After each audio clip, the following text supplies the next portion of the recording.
কলকাতার বুকে এমন একটি জায়গা লুকিয়ে রয়েছে যেখানে দেওয়ালে দেওয়ালে লেগে রয়েছে ব্রিটিশ আমলের অজানা ইতিহাস আর স্বাধীনতা সংগ্রামীদের অসংখ্য গল্প। তো সেটি হচ্ছে আলিপুর জেল, আর সেটি মিউজিয়ামে রূপান্তরিত হয়েছে। একসময় এখানে বন্দী ছিল বহু স্বাধীনতা সংগ্রামী। তো চলুন আজকে সেই ঐতিহাসিক জায়গার ভিতরে যাওয়া যাক। আমি আজ সেইখানেই যাচ্ছি, আপনাদেরকে ভিডিওর মাধ্যমে ঘুরিয়ে দেখাবো আলিপুর জেল মিউজিয়াম। তো নমস্কার বন্ধুরা, আমি শান্তনু আর আপনারা দেখছেন জার্নি উইথ শান্তনু। চলুন যাওয়া যাক। আপনারা যদি মেট্রো করে আসেন তাহলে সবথেকে কাছের মেট্রো স্টেশন হচ্ছে Jatin Das park. Jatin Das park metro স্টেশনে নেমে আপনারা হাজরা মোড় থেকে রাস্তা পার হয়ে এপারে এসে অটো করে আপনারা চলে আসতে পারেন এই আলিপুর জেল মিউজিয়াম। অটোর ভাড়া হচ্ছে প্রতিজনের 12 টাকা করে। আর যদি বাসে করে আসতে চান তাহলে আপনাদেরকে হাজরা মোড় যে বাস স্টপে যাচ্ছে ওইখানে নেবে রাস্তা পার করে তবে আপনারা অটো স্ট্যান্ডে আসতে পারেন।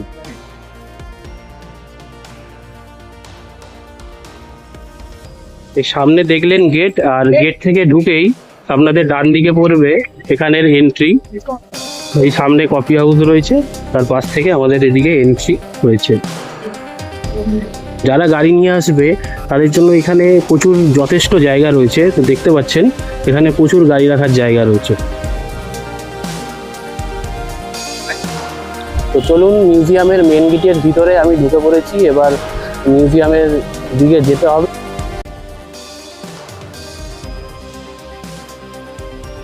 আলিপুর জেল মিউজিয়ামের জনপ্রতি টিকিটের মূল্য হচ্ছে 30 টাকা। তো চলুন এবার ভেতরে গিয়ে টিকিটটা কেটে নেওয়া যাক। এখানে দেখতে পাচ্ছেন একটি ম্যাপ দেওয়া রয়েছে। এখানে সামনে হচ্ছে টিকিট কাউন্টার, তারপরে এটা পুরো জায়গাটার একটা ম্যাপ এখানে দেওয়া রয়েছে, আর এইদিকে হচ্ছে টিকিট কাউন্টার। এখানে লাইট অ্যান্ড শো যে এটা হয় ওটার প্রবেশ মূল্য হচ্ছে 100 টাকা, আর এমনি এন্ট্রি ফি হচ্ছে মিউজিয়ামে 30 টাকা।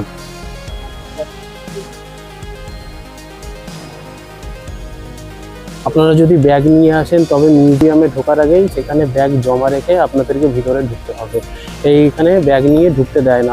টিকিট কাউন্টারে গিয়ে যেটা জানতে পারলাম হচ্ছে 3 বছরের ঊর্ধ্বে যে শিশুরা রয়েছে তাদের পুরো টিকিট মূল্য লাগবে।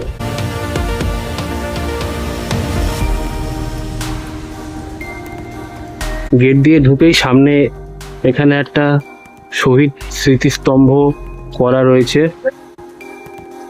স্বাধীনতা সংগ্রামীদের ফাঁসির মঞ্চে কিংবা মানবিক অত্যাচারের যে শিকার হয়েছিল যারা, তাদের স্মৃতিতে এখানে একটি স্তম্ভ করা রয়েছে। সামনে এখানে স্বাধীনতা সংগ্রামীদের আবক্ষ মূর্তি রাখা রয়েছে।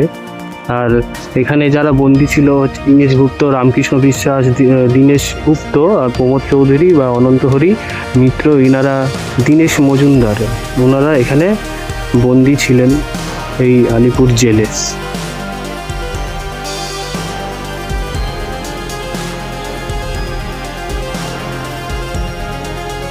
এখানে দেখতে পাচ্ছেন কোন দিকে গেলে কোন জায়গাটা পড়বে। এখানে দেওয়া রয়েছে ফাঁসি মঞ্চ, নেহরু কক্ষ, নেতাজি কক্ষ, চিত্তরঞ্জন দাস কক্ষ, বিধানচন্দ্র রায় কক্ষ, যতীনমোহন সেনগুপ্ত কক্ষ। এদিকে যেদিকে গেলে এগুলো দেখা যাবে। এই ঘরটিতে রয়েছে নেতাজি কক্ষ আর বিধানচন্দ্র রায়ের কক্ষ। আর যারা যারা এখানে ছিলেন দেখছেন যতীন্দ্রমোহন সেনগুপ্ত, চিত্তরঞ্জন দাস কক্ষ এদিকে রয়েছে।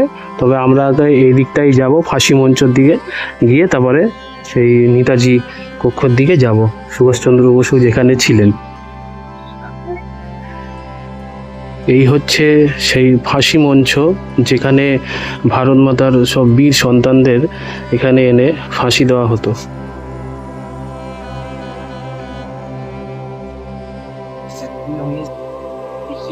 আর ফাঁসি দেওয়ার পরে এই যে জায়গাটি দেখছেন, এই জায়গাটি এখান থেকে ওনাদের পার্থিব শরীরটা এখান থেকে বার করা হতো।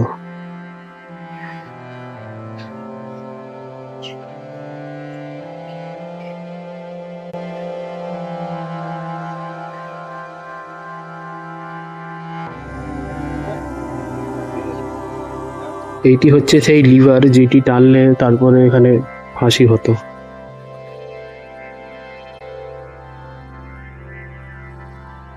যখন এইখানে ফাঁসি দেওয়া হতো কোনো বিপ্লবীকে, তখন ওপরে যারা কয়েদি ছিল, যারা বন্দি ছিল, তাদেরকে দেখানো হতো, আর তারা যাতে আতঙ্কিত হয়, ভয় পায়, তো এইখানে তাদেরকে দাঁড় করিয়ে দেখানো হতো। দেখতে পাচ্ছেন ওখানে আবক্ষ মূর্তিগুলো রাখা রয়েছে, আর যাতে বোঝানোর সুবিধা হয় ওখানে রাখা রয়েছে, এখান থেকে তাদেরকে দেখানো হতো। এই যে ঘরটি দেখছেন আপনারা, এই ঘরটিতেই যাদের ফাঁসি দেওয়া হতো তাদের বডি এখানে আনা হতো আর পোস্টমর্টম করা হতো। আর এই ড্রেনটি দেখছেন, এখান থেকেই রক্ত বয়ে যেত, আর বেসিনও রাখা রয়েছে এখানে, এখানে হাত ধোয়া হতো।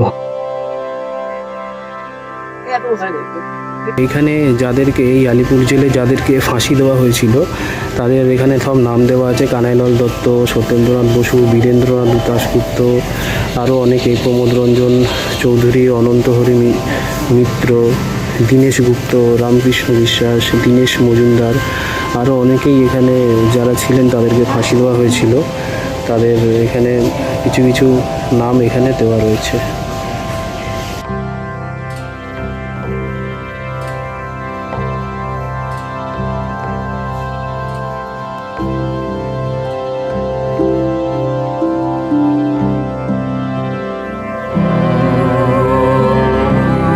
চলুন এবার আমাদের নেতাজি সুভাষচন্দ্র বসু যেই কক্ষতে ছিল সেইখানে যাওয়া যাক।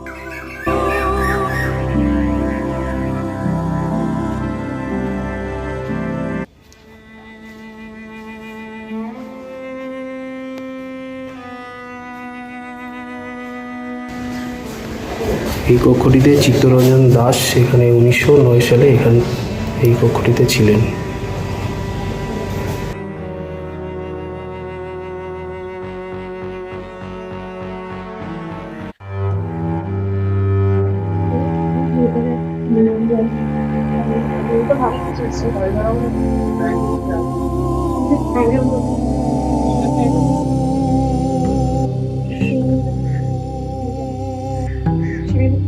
এই কক্ষগুলো থেকে বেরিয়ে সামনে একটি সুন্দর গার্ডেন রয়েছে, এখানটায়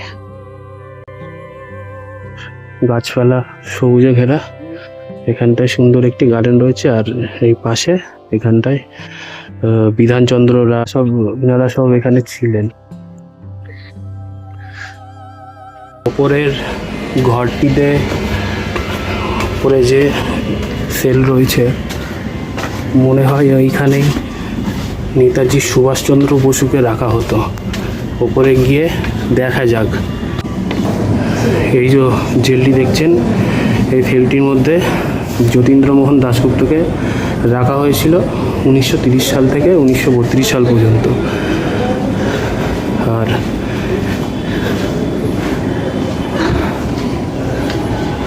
এখানে রাখা হয়েছিল চিত্তরঞ্জন দাসকে 1922 থেকে 9ই আগস্ট 1922 পর্যন্ত। আর এই সেলটিতে রাখা হয়েছিল নেতাজি সুভাষচন্দ্র বসুকে, ভারত মাতার বীর সন্তান নেতাজি সুভাষচন্দ্র বসুকে এই সেলটিতে রাখা হয়েছিল। এইখানে দেখতে পাচ্ছেন নেতাজি সুভাষচন্দ্র বসুকে আইন অমান্যের অপরাধে 23শে জানুয়ারি থেকে 23শে সেপ্টেম্বর পর্যন্ত কারারুদ্ধ করে এই সেলটিতে রেখেছিলেন ব্রিটিশরা। জেলের ভিতরে দেখছেন ওইখানেই সব টয়লেট করতো, যারা আর কি জেলের ভিতরে বন্দি থাকতো তারা ওইখানেই টয়লেট বা সবই করতো। ওইখানে বাইরে তাদেরকে নিয়ে যাওয়া হতো না, ওখানে জায়গা করা রয়েছে। জেলের যে ছিটকিনিগুলো দেখছেন এইখানে থাকতো, আর এইখানে লক করা হতো।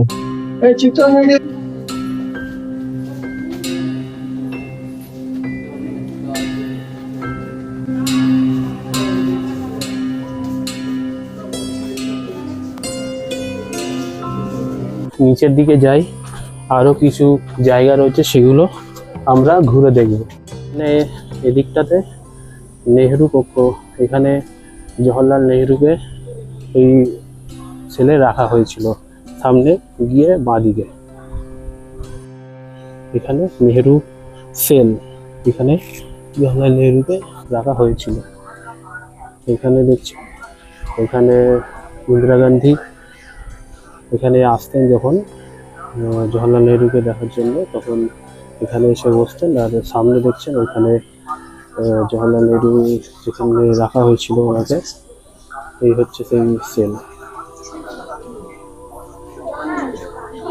17 ফেব্রুয়ারি থেকে 1934 সালে 7ই মে 1934 পর্যন্ত এই কক্ষেই তাকে রাখা হয়েছিল। সামনে এখানটায় লেখা রয়েছে।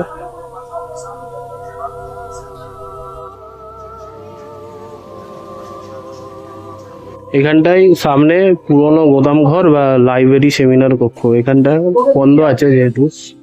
আমরা এখন সামনের দিকে এগিয়ে যাব। সামনে যাদেরকে দ্বীপান্তরের বন্দি জীবন কাটাতে হতো, কিন্তু এখানে একটা কিছু আছে, গিয়ে সামনে দেখা যাক। এখানে দেখছেন আপনারা বসার জায়গাও করা রয়েছে।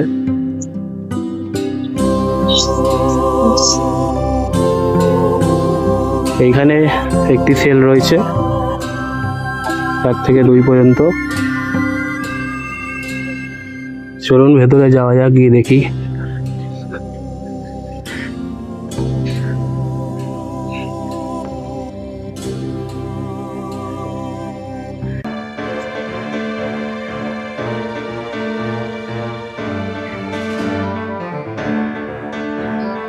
এগুলো সব সেল।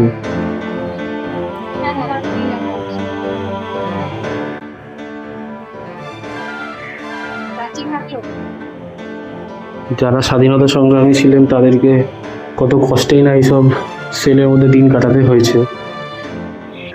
এখনই আমাদের দেখলে কেমন লাগছে, তারা সেই সময় কাটিয়েছে এইসব জায়গাতে, কতই না কষ্ট করতে হয়েছে তাদেরকে। আজকে যে আমরা স্বাধীনতা উপভোগ করছি, সেই সব ভারত মাতার বীর সন্তানদের আত্মবলিদানের জন্য কতই না তারা রক্ত খইয়েছে, কতই আত্মবলিদান দিয়েছে। তাদের সেই আত্মবলিদানের জন্যই আজকে আমরা এই স্বাধীনতা উপভোগ করতে পারছি। ওই সেলটা থেকে বেরিয়ে এই সামনে ওইখানে আছে, এখানে আরো 3 নম্বর সেল। এখানে দেখছেন এই যেহেতু এই গেটটি বন্ধ রয়েছে, এখানে ঢোকা বারণ। এটি হচ্ছে পুলিশ মিউজিয়াম। চলুন সামনেটা গিয়ে দেখা যাক। পুলিশ মিউজিয়াম এটা। এখানটায় দেখছেন ঢাকা ষড়যন্ত্র মামলায় 1910। এই জিনিসগুলো, এখানে যে জিনিসগুলো আছে সেগুলো ব্যবহার করা হয়েছিল। বন্দুক রয়েছে, বোমা রয়েছে, বোমার খোল, এগুলো সব বোমার খোল। পুরোনো দিনের সব 5 চেম্বারের এখানে রিভলভার রয়েছে, আগেকার দিনের কোল্ড পিস্তল দেখছেন, এগুলো সব আগেকার দিনের পিস্তল।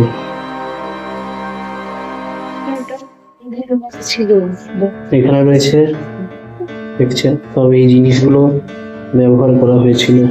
কানাইলাল দত্ত ব্যবহৃত পিস্তল, এটা কানাইলাল দত্ত এই পিস্তলটা ব্যবহার করেছিল। পিস্তলের বোমার খোল, সব এই সব বন্দুকগুলো ব্রিটিশদের বিরুদ্ধে ব্যবহার করা হয়েছিল। এগুলো সব বোমার খোল।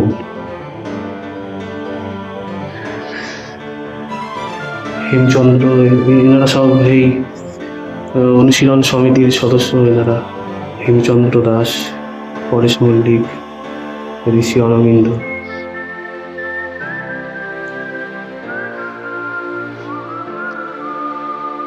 অনুশীলন সমিতির সব সদস্যদের এখানে চিত্র দেওয়া রয়েছে, আর সব কিছু লেখা রয়েছে। নারিয়া ডাকাতি মামলা 1908, তখনকার দিনের বাংলার চিত্র 1907 থেকে 1908 সালের। এটা দেখা হয়ে গেল। এবার এখান থেকে আমরা বেরিয়ে একটু আগে এগিয়ে যাব। এই হচ্ছে অনুশীলন সমিতির, আর ওইখানে কিছু প্রদর্শন হয়েছে। তো আগের দিনের যা যা ব্যবহার করা হয়েছিল, মাউসার পিস্তল,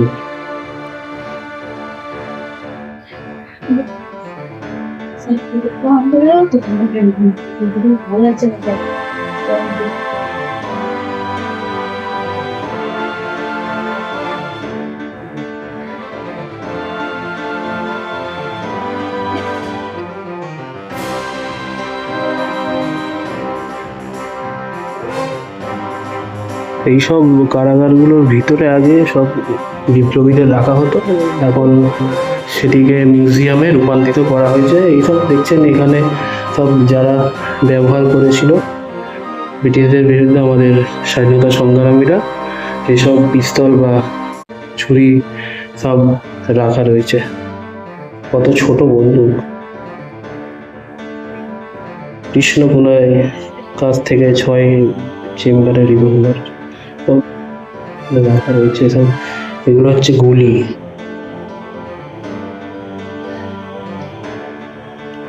সেই রাসবিহারী বোস, যিনি আজাদ হিন্দ ফৌজ সংগঠন করেছিলেন, মহান বিপ্লবী মহানায়ক।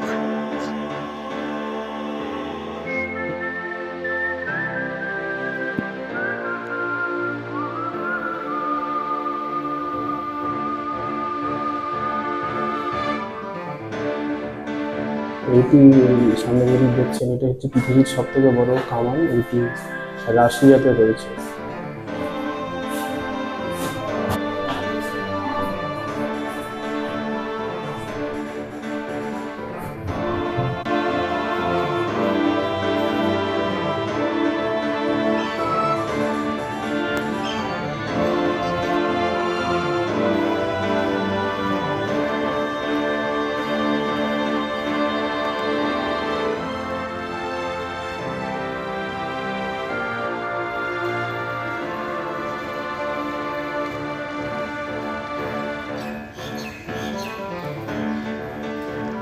সামনে নজরুল কক্ষ, এইদিকে আমরা যাব এখন। এখানে কাজী নজরুল ইসলাম, যাকে আমরা বিদ্রোহ কবি বলেও জানি, তাকে এইখানে রাখা হয়েছিল এই সেলগুলোতে। কোনো একটিতে, এর সামনে দেখছেন, এইটিতে রাখা হয়েছিল।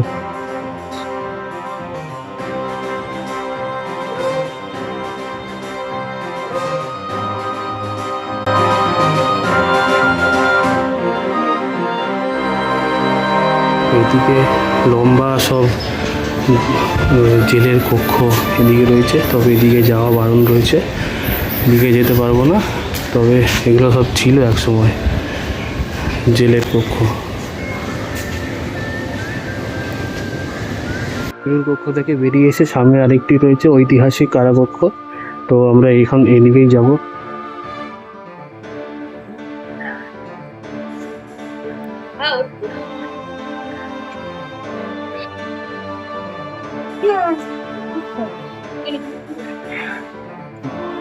এইখানে যারা কয়েদি ছিলেন তাদের এখানে চুল দাড়ি কাটা হতো। সামনে দেখছেন এখানে এরকম ডেমো তৈরি করে রাখা রয়েছে।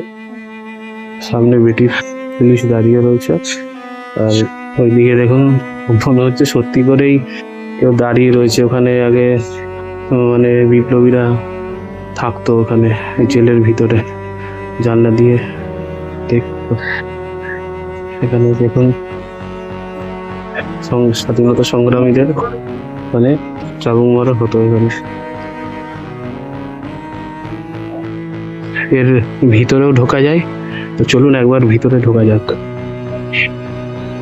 দেখছেন সামনে জেলের কয়েদিরা এখানে কাজও করতো। এমনি সব স্বাধীনতা সংগ্রামীদের জেলের জীবন এরকমই কাটতো, এরকম জায়গায় তাদেরকে শুতে হতো। খুব কষ্টের এখানে দিন কাটাতে হতো তাদেরকে।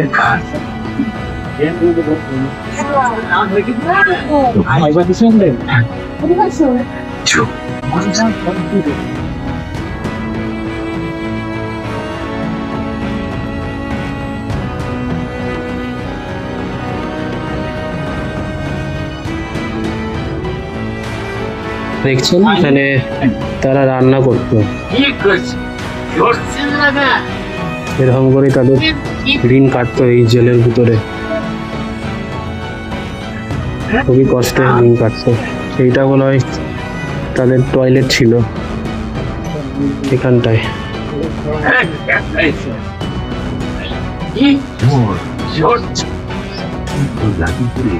চলুন এবার এখান থেকে বেরিয়ে অন্যদিকে যাওয়া যায়। বন্ধুরা, আপনারা যারা এখানে ঘুরতে আসবেন তাদের জন্য এখানে পানীয় জলেরও ব্যবস্থা করা রয়েছে। দেখছেন এখানে পানীয় জলের ব্যবস্থা করা রয়েছে, আপনারা চাইলে এখান থেকে জল খেতে পারেন বা বোতলে ভরে নিতে পারেন। আর এখানে শৌচালয়েরও ব্যবস্থা রয়েছে, এই দেখছেন এখানে লেখা রয়েছে ওয়াশরুম। তো এই দিকে হচ্ছে ওয়াশরুমের দিকে আমাদেরকে যেতে হবে, যদি কারোর প্রয়োজন হয় তারা ওই দেখতে পাচ্ছেন ওই দিকে ওয়াশরুম রয়েছে, যেতে পারেন। সামনে আরেকটি জায়গা রয়েছে, তা উপরে যেতে হবে। তো গিয়ে দেখি ওপরে কি রয়েছে।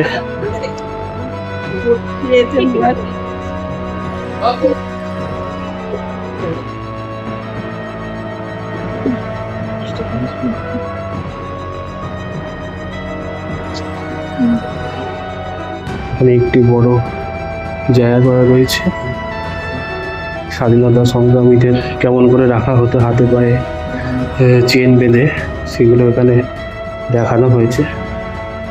এগুলো হচ্ছে সেই তেল বের করানোর জায়গা, যারা কয়েদি থাকতো তাদেরকে দিয়ে এরকম অক্লান্ত পরিশ্রম করানো হতো তাদেরকে দিয়ে।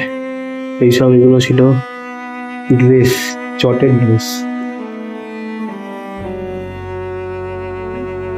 এখানে দেখুন সেই বীরেন্দ্র কুমার ঘোষ, ঋষি অরবিন্দ, যিনি অনুশীলন সমিতি যারা সদস্য, তাদের এখানে ছবি দেওয়া রয়েছে। মহান বিপ্লবী ইনারা ছিল বলেই আমরা আজ স্বাধীনতার স্বাদ নিতে পারছি।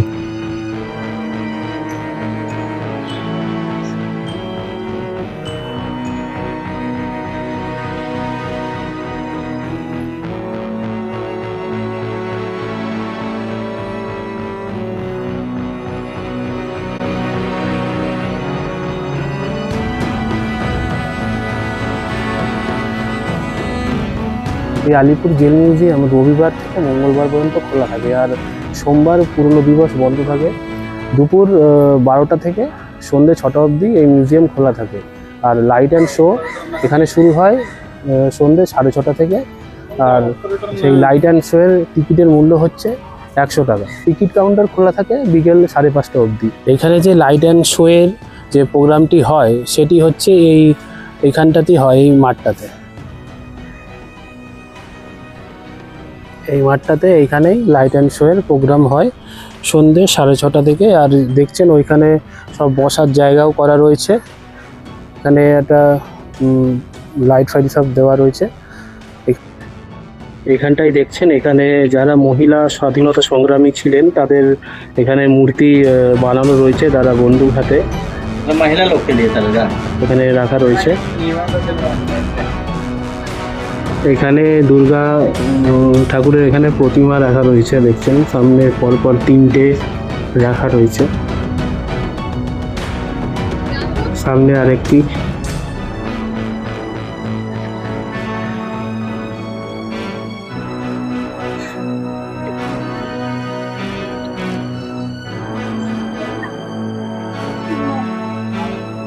এখানে যে দুর্গা প্রতিমাগুলো আপনারা দেখলেন, আসলে এই আমাদের যে কলকাতার দুর্গা পুজো, সেইটা হচ্ছে সম্প্রতি ইউনেস্কোতে দুর্গা উৎসবকে মানে স্বীকৃতি দেওয়া হয়েছে। আর ওর জন্য এখানে আলিপুর জেল মিউজিয়ামে এখানে রাখা রয়েছে।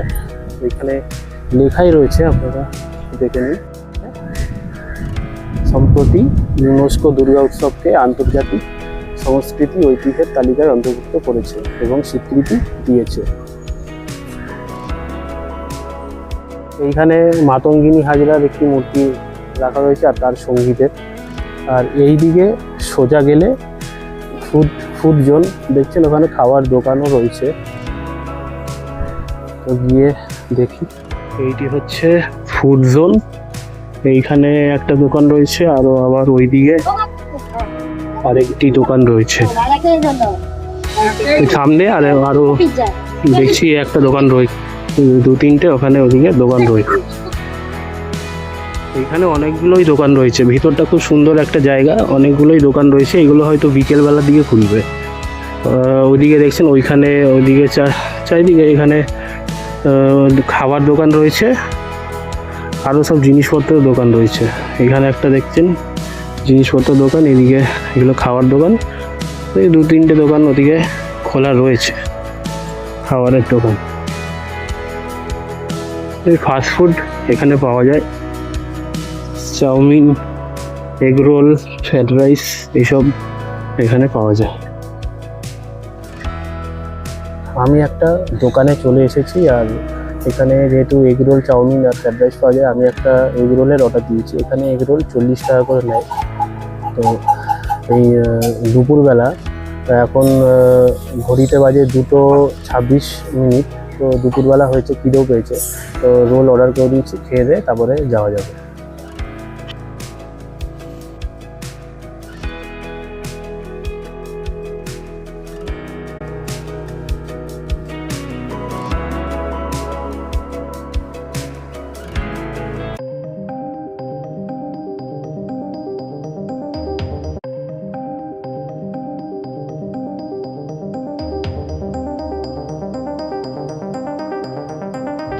এইখানে আরেকটি জায়গা রয়েছে, এই দেখছেন সামনে আমাদের দেশ নায়ক নেতাজি সুভাষচন্দ্র বোস। আর উপরে যাব আমরা, উপরে কি আছে দেখা যাক। এই হচ্ছে জওহরলাল নেহরু, চিত্তরঞ্জন দাস।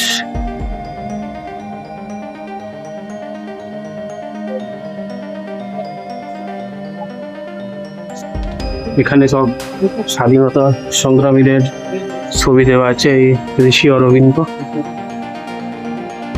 দেখছেন, মানে তাদের স্মৃতিতে এগুলো বানানো, স্বাধীনতা সংগ্রামীদের স্মৃতিতে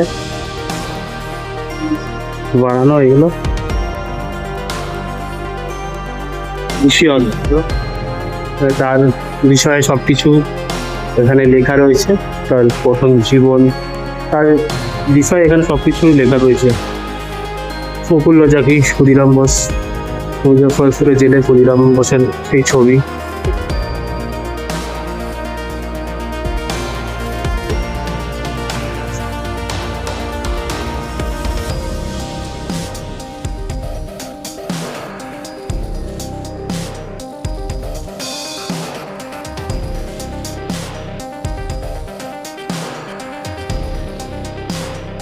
এখানে এখানে আরেকটি জায়গা রয়েছে, দেখছেন চিত্রের মাধ্যমে এগুলো তুলে ধরা রয়েছে। আমরা যেমন কমিক পড়তাম, সেই কমিকের মতোই দেখতে লাগছে এগুলো। সব ঘটনা লেখা রয়েছে, বারিন ঘোষের দাদা অরবিন্দ ঘোষ। কি সুন্দর লাগছে দেখতে, বিপ্লবীদের জীবনী বা তারা কী কী করেছিলেন, তাদের জেলে এনে কেমন করে রাখা হতো, সবই এখানে দেওয়া রয়েছে। বিনয় বাদল, দীনেশ, তাদের ছবি দেওয়া রয়েছে। এই যে সে নিজেকে গুলি করেছিল রাইটের বিল্ডিংয়ে, যে ঘটনাটা হয়েছিল।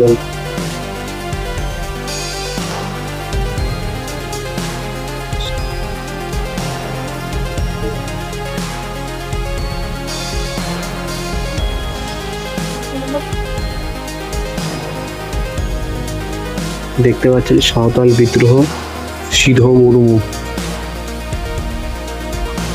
তাদের সব বিষয়ে এখানে লেখা রয়েছে। কানহু মুর্মু, তাদের এখানে মূর্তি করা রয়েছে। সাঁওতাল যারা আদিবাসী, তারাও ইংরেজদের বিরুদ্ধে লড়েছিল।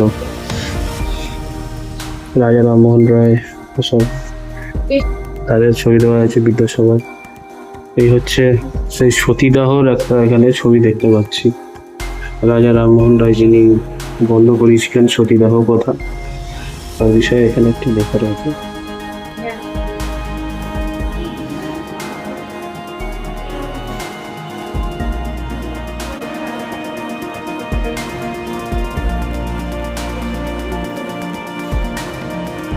দেখছেন এই লেখা রয়েছে 76-এর মন্বন্তর।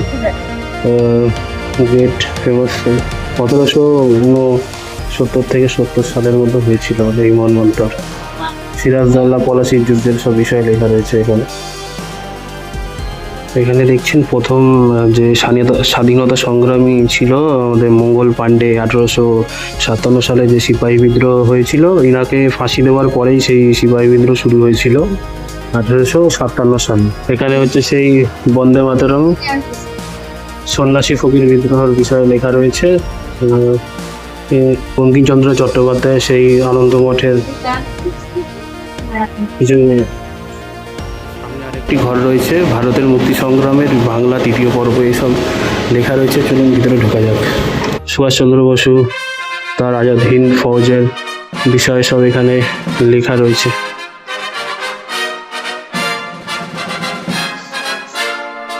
এই সেই হচ্ছে উড়িষ্যার বুড়িবালাম নদীর ধারে যে ঘটনাটা ঘটেছিল, সেই এখানে ওটা দেওয়া আছে, বুড়িবালামের যুদ্ধ।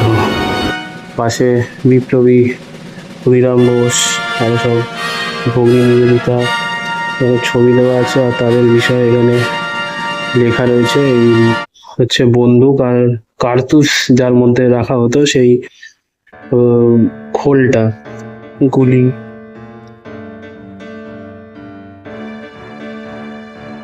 বন্ধুরা, আপনারা এখানে আসুন, এসে দেখে যান, আপনাদের খুবই ভালো লাগবে। আর স্বাধীনতা সংগ্রামীদের বিষয়ে আপনারা ভালোভাবে আরও জানতে পারবেন। এই আলিপুর জেল, যেটা এখন মিউজিয়ামে রূপান্তরিত করা হয়েছে, তো আপনারা আসুন, এসে ঘুরে যান এই আলিপুর জেল মিউজিয়াম, খুবই ভালো লাগবে আপনাদের।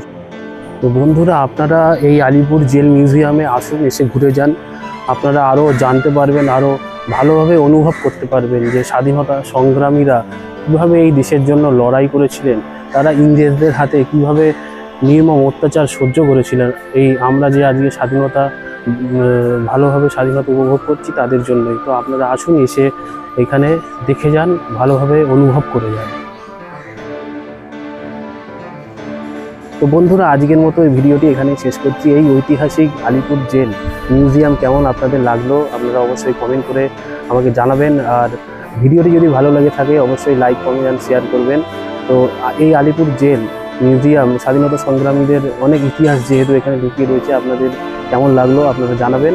তো দেখা হচ্ছে আবার অন্য কোনো জায়গায় নতুন কোনো ভিডিও নিয়ে। ততদিন আপনারা ভালো থাকবেন, সুস্থ থাকবেন। আমি শান্তনু, আবার দেখা হচ্ছে অন্য কোনো ভিডিওতে। ততদিন টাটা।